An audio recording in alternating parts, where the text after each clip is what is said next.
What's going on in the housing market is unlike anything we have ever seen before.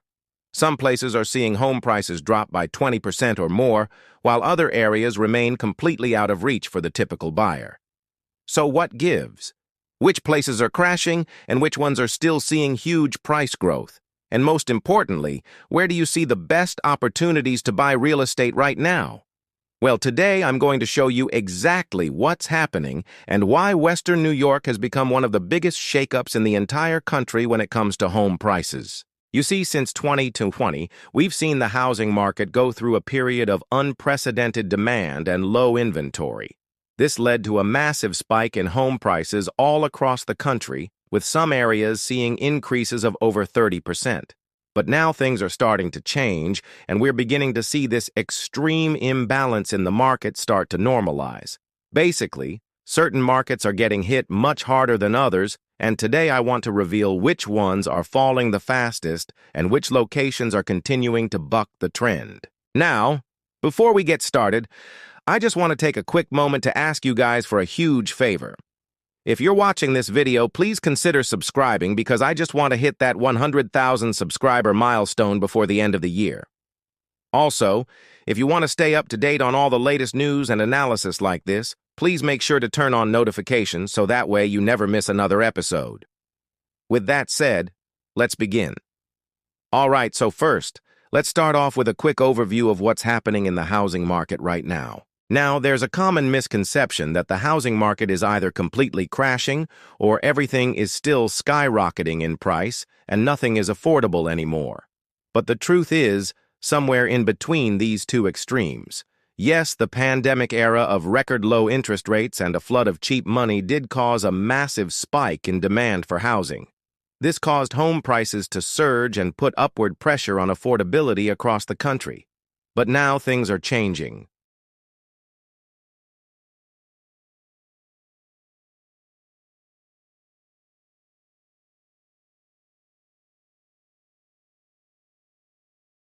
This includes Austin, Las Vegas, Phoenix, San Diego, Tampa, and Orlando. In fact, according to Black Knight Research, these 6 metro areas alone accounted for nearly half of the $45 billion in price drops that occurred in June.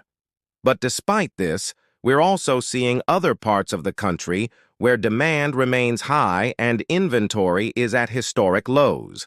For example, in many parts of New England and the Mid-Atlantic regions, we're still seeing home prices skyrocket. That's why it's crucial to understand where you live because it turns out that the housing market isn't just one uniform thing. It's incredibly localized, and each region is reacting differently to rising interest rates.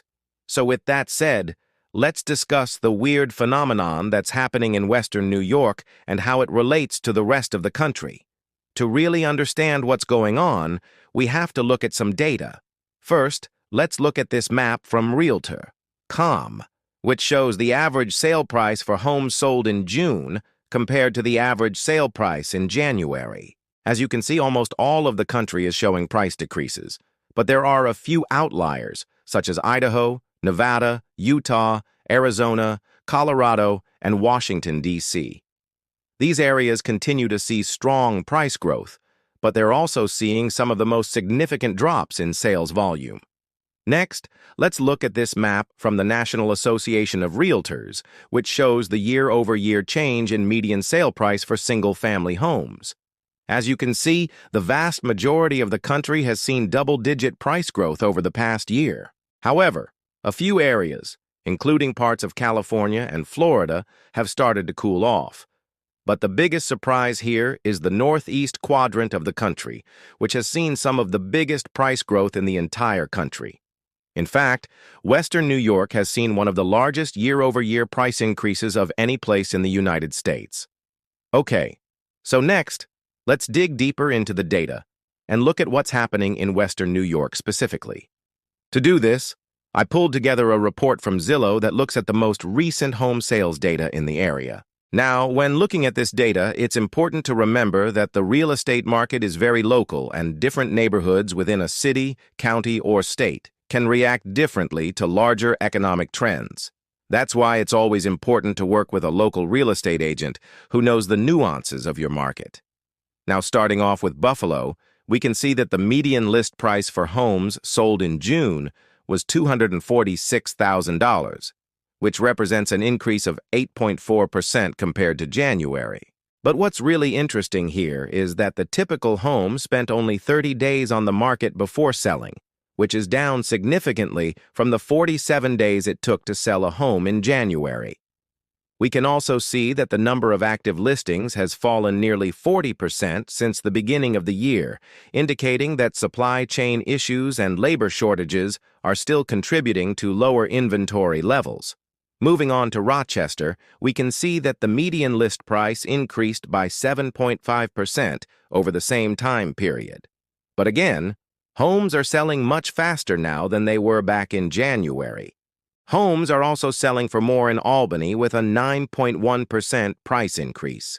But we can also see that the number of active listings has dropped by more than 50%. And finally, let's look at the Syracuse area, which has seen a whopping 13.8% increase in home prices over the last 6 months. Even though home prices are rising fast, we can also see that the number of active listings has fallen by more than 60% since January. This indicates that we may continue to see upward pressure on prices in this market for at least the rest of this year. So why is this happening? Why is the housing market in Western New York so crazy right now? Well, believe it or not, there are a few reasons for this. First, we have extremely low inventory. Just like the rest of the country, the number of homes for sale in Western New York has been steadily declining over the past few years. This has created a lot of competition for buyers and has pushed prices up significantly. Second, we have strong local demand. Western New York has a thriving economy with a diverse range of industries that are helping to fuel job growth and population growth. This has contributed to a surge in demand for housing in recent years. Third, we have low interest rates. Despite the recent increase in mortgage rates, they're still historically low by most measures. This is allowing more people to qualify for mortgages and buy homes. And finally, we have a lack of new construction. According to the U.S. Census Bureau, new single-family home construction is down nearly 10% compared to last year.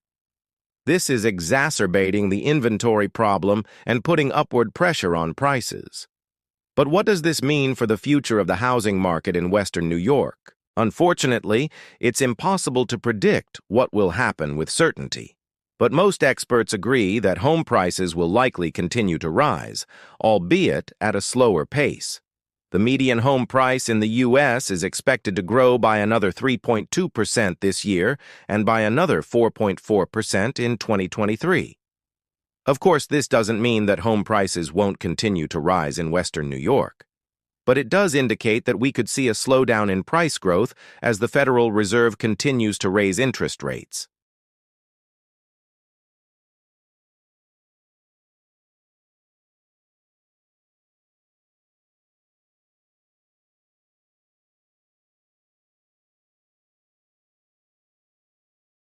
Believe it or not, there are still a ton of undervalued properties in markets that have seen the biggest price appreciation over the last few years. That's why it's important to keep your eyes open for opportunities and be ready to make an offer when you find a good deal. Overall, the housing market is a bit of a mixed bag right now. While some areas are seeing declines, others are still seeing huge price growth. But no matter where you live, it's important to be patient, shop around, and find the right property for you at the right price. So what are your thoughts on the current housing market? Do you think prices will continue to rise, or do you think they'll start to fall? Let me know in the comments below. So if you're thinking about making a move this spring, contact me today. Be sure to check out our website, thomaswilson.kw.com, for all the up-to-date information. We service all areas of Western New York. Our phone number is 716-984-6305, and our email address is thomas.wilson@kw.com. We look forward to hearing from you.